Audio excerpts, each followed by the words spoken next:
जय हिंद दोस्तों, आज हम बात करने वाले हैं जैन धर्म में महावीर की जीवनी एवं शिक्षाओं के बारे में।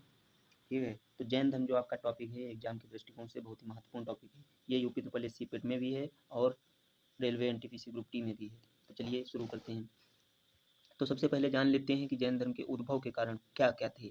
तो सबसे पहले वर्ण व्यवस्था उस समय जो थी वो जन्म मूलक थी। ठीक है, उद्भव का कारण ये भी माना जाता है कि वर्ण व्यवस्था जन्म मूलक थी, मतलब ब्राह्मण क्षत्रिय वैश्य शूद्र ये जन्म मूलक थी। ब्राह्मण जो थे वो गोघ्न गाय का मांस खाने वाला अतिथि, मतलब जो गोघ्न था, गोघ्न का मतलब कि गाय का मांस खाने वाला, उसको अतिथि मानते थे। ठीक, और बात कर लेते हैं क्षत्रिय वैश्य शूद्र की। तो और दूसरी इनका जो उद्भव का कारण मतलब लोहे की खोज, कृषि, लोहे की खोज से कृषि हल बैलों से, तो बैलों की संख्या घटने लगी। जब गाय का मांस खाया जाने लगा तो बैलों की संख्या वैसे भी घटने लगेगी, तो कृषि पर जो है इनका प्रभाव पड़ा। ठीक है, और सिक्कों का प्रचलन 500 ईसा पूर्व से पूर्वी यूपी बिहार। युद्ध अनुरागी मतलब क्योंकि ब्राह्मण युद्ध अनुरागी थे। ठीक है, बात कर लेते हैं जैन संप्रदाय की। जैन संप्रदाय मतलब जिन शब्द का मतलब है, जिन से शब्द से मिलकर जैन बना है। जिन शब्द का मतलब होता है विजेता, और विजेता वही होगा जो संयम रखेगा। निर्ग्रंथ महात्मा मतलब बंधनों से परे, निर्ग्रंथ का मतलब बंधनों से परे, निर्ग्रंथ यानी महात्मा। ठीक है, अब इसके तीर्थंकर के बात हम करें तो तीर्थंकर जो है इनके अधिष्ठाता या आचार्य इनको बोला जाता है। तीर्थंकर कितने हैं? 24 हैं। 24 तीर्थंकर हैं जैन धर्म के। तो सबसे पहले अगर हम जैन तीर्थंकर की बात करें तो ऋषभदेव आदिनाथ जी आ जाते हैं। ऋषभदेव आदिनाथ, और आदिनाथ को वृषभ या बैल से भी माना जाता है। अजितनाथ का हाथी से माना जाता है। ये इनके प्रतीक हैं, ये आप याद रखिएगा। हाथी जो है इनका प्रतीक है अजितनाथ जी का। तीसरे पर हुए संभवनाथ, चौथे पर अभिनंदन, पांचवें पर हुए सुमितनाथ, छठे पर पद्म प्रभु, सातवें नंबर पर सुपार्श्वनाथ, आठवें नंबर पर चंद्रप्रभा, नौवें नंबर पर पुष्पदंत, 10वें नंबर पर शीतलनाथ, 11वें नंबर पर श्रेयांसनाथ, 12वें नंबर पर वसपूज्य, 13वें नंबर पर विमलनाथ, 14वें नंबर पर अनंतनाथ, 15वें नंबर पर धर्मनाथ, 16वें नंबर पर शांतिप्रिय को हिरण से भी माना जाता है।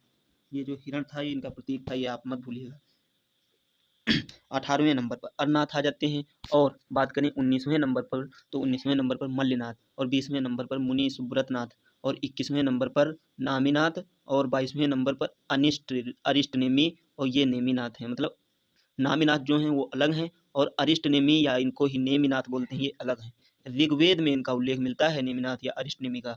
और 23वें नंबर पर आ जाते हैं पार्श्वनाथ का सांप प्रतीक है।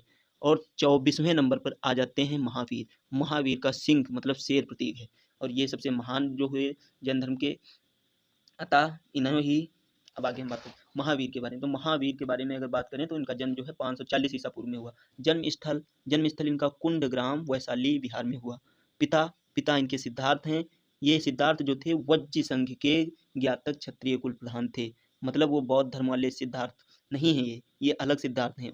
महावीर के पिता हैं वो सिद्धार्थ हैं, और भगवान गौतम बुद्ध के जो बचपन का नाम था वो भी सिद्धार्थ था। ये दोनों अलग अलग हैं। और यहाँ बात कर लें महावीर की माता जी के बारे में, तो माता इनकी त्रिशला हैं।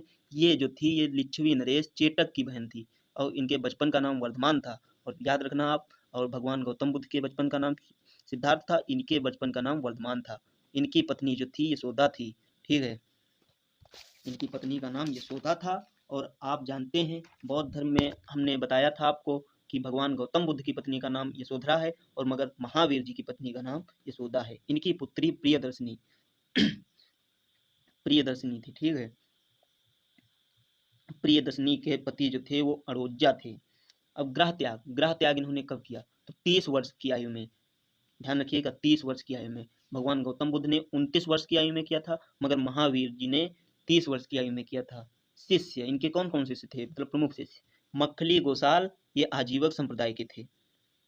ज्ञान प्राप्ति 12 वर्ष बाद, मतलब 42 साल की एज में हुई थी इनको। कहाँ हुई थी? ऋजुपालिका नदी, जृंभिक ग्राम, साल वृक्ष के नीचे। आपको पहले बताया भी मैंने था कि भगवान बुद्ध को ज्ञान प्राप्ति 6 साल की तपस्या के बाद हुई थी, मगर ये महावीर जो थे इनको 12 वर्ष के बाद ज्ञान की प्राप्ति हुई। और इनके जीवन का अंत जो था वो 468 ईसा पूर्व में पावापुरी बिहार में हुआ। तो इन्होंने पंच महाव्रत बताया है। अहिंसा, दूसरा सत्य, तीसरा आस्तेय मतलब चोरी ना करना, चौथा अपरिग्रह मतलब संग्रहण न करना, पांचवा ब्रह्मचर्य जिनका इन्होंने पालन भी किया। अब बात कर लेते हैं ज्ञान की। मति मतलब इंद्रियों द्वारा प्राप्त ज्ञान, ठीक है, मति को इंद्रियों द्वारा प्राप्त ज्ञान माना जाता है। श्रुत मतलब सुना सुनाया ज्ञान। अवधि, अवधि मतलब दिव्य ज्ञान। मन को ये पर्याय मानते हैं क्योंकि मन पर्याय है, ठीक है। इन्होंने त्रिरत्न दिए, त्रिरत्न दिए, सम्यक ज्ञान, सम्यक ध्यान, सम्यक आचार। मतलब सम्यक मतलब अच्छा, मैंने आपको पिछले वीडियो में बताया था, सम्यक ज्ञान, सम्यक ध्यान, सम्यक आचार। बौद्ध धर्म में भी हमें कुछ ऐसा ही देखने को मिलता है, मगर उसमें कुछ ज्यादा थे, उसमें अष्टांगिक मार्ग थे, इसमें त्रिरत्न है, सम्यक ज्ञान, सम्यक ध्यान, सम्यक आचार। विश्वास, ये विश्वास किस किस में करते हैं? संसार वास्तविक है, अनश्वर है, ठीक है। ईश्वर, ईश्वर को जो है, भगवान जो है ईश्वर, ईश्वर को सृष्टिकर्ता के रूप में नकारते हैं। मतलब जो ईश्वर है हमारा, उसको ये सृष्टिकर्ता के रूप में निकालते हैं, क्योंकि ये मानते हैं कि सृष्टि की रचना ईश्वर ने नहीं की। देवता, देवता मानते हैं मगर जिन के नीचे, और जिन तो आप जानते ही हैं, जिन से मिलकर जैन बना है, ठीक है। अब जिन मानते हैं तो आत्मा भी मानते हैं, आत्मा मानते हैं, पुनर्जन्म भी मानते हैं, पुनर्जन्म के बाद कर्मवाद भी मानते हैं। प्रचार, प्रचार इनका बात करें तो खारवेल नरेश कलिंग, मतलब खारवेल कलिंग नरेश उड़ीसा ने इनका प्रचार प्रसार किया था। ये खारवेल जो थे उड़ीसा के कलिंग नरेश थे, ठीक है।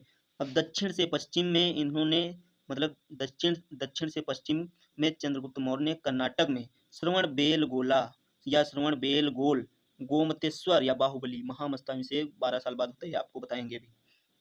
दक्षिण से पश्चिम में चंद्रगुप्त मौर्य ने प्रचार प्रसार की थी, और चंद्रगुप्त मौर्य ने जो है कर्नाटक में श्रवण बेलगोला या गोमतेश्वर, बाहुबली, बाहुबली का महामस्तकाभिषेक कितने सालों बाद होता है? तो ये आप याद रखिएगा, हर 12 साल बाद होता है। कर्नाटक में मठ है इनका, मठ को बसादी या बसाड़ी भी बोलते हैं। संघ की स्थापना, आचारांग सूत्र, चंद्रगुप्त मौर्य के नीचे हम करते हैं। अब संप्रदाय विभाजन, संप्रदाय विभाजन इनका भी हुआ, जैसे कि बौद्ध धर्म का भी संप्रदाय विभाजन महायान हीनयान था, और इनका संप्रदाय विभाजन दिगंबर और श्वेतांबर है, ठीक है। ये आप कंफ्यूज मत होइएगा। संप्रदाय विभाजन की बात करें तो दिगंबर में मतलब वस्त्र धारण नहीं करते हैं, और श्वेतांबर में मतलब श्वेत वस्त्र या सफेद वस्त्र पहनते हैं। दिगंबर में श्वेत मतलब कोई वस्त्र धारण नहीं करते। और दिगंबर के कौन थे? दिगंबर को मानने वाले भद्रबाहु थे, और श्वेतांबर को मानने वाले स्थलबाहु थे। ये भद्रबाहु दक्षिण में चले गए। दक्षिण में चंद्रगुप्त मौर्य भी दिगंबर वाले थे, मतलब वो भी वस्त्र धारण नहीं करते थे, और स्थलबाहु में श्वेत वस्त्रों का धारण करते थे, जैसा कि आपको हमने अभी बताया। अब बात कर लेते हैं जैन संगीतियों की। जैन संगीतियाँ कब हुई, कहाँ हुई, कितनी हुई? दो जैन संगीतियाँ हैं इनकी। पहली पाटलिपुत्र 300 ईसा पूर्व में, यानी 300 बीसी में स्थूलभद्र निग्रह हुई, और दूसरी वल्लभी में हुई 512 एडी, मतलब 512 ईस्वी में। ये आप कंफ्यूज मत होइएगा, 300 बीसी 512 एडी में बहुत फर्क होता है। कौन करवाया? तो देवार्ध क्षमाश्रमण ने करवाया। योगदान, योगदान इनका क्या रहा? वर्ण व्यवस्था सुधर गई, वैदिक कर्मकांड सुधर गए। अब भाषा की बात करें तो भाषा इनकी कौन कौन सी है? तो भाषा इनकी है प्राकृत, अर्धमागधी, संस्कृत, आप्रभंश मतलब व्याकरण, और कन्नड़। साहित्य की बात करें हम तो साहित्य में कल्पसूत्र भद्रबाहु ने संस्कृत अपनाई, और परिशिष्ट पवन मतलब परिशिष्ट पर्वत मतलब हेमचंद्र सूरी। तो आशा करते हैं ये जो है आपको वीडियो आपके एग्जाम के दृष्टिकोण से बहुत ही इंपॉर्टेंट साबित होने वाला है। आप बताए गए पॉइंट्स को बार बार देखिएगा, रिवाइज कीजिएगा, आपका इससे कोई भी बाहर क्वेश्चन नहीं जाएगा, ठीक है। Thank you.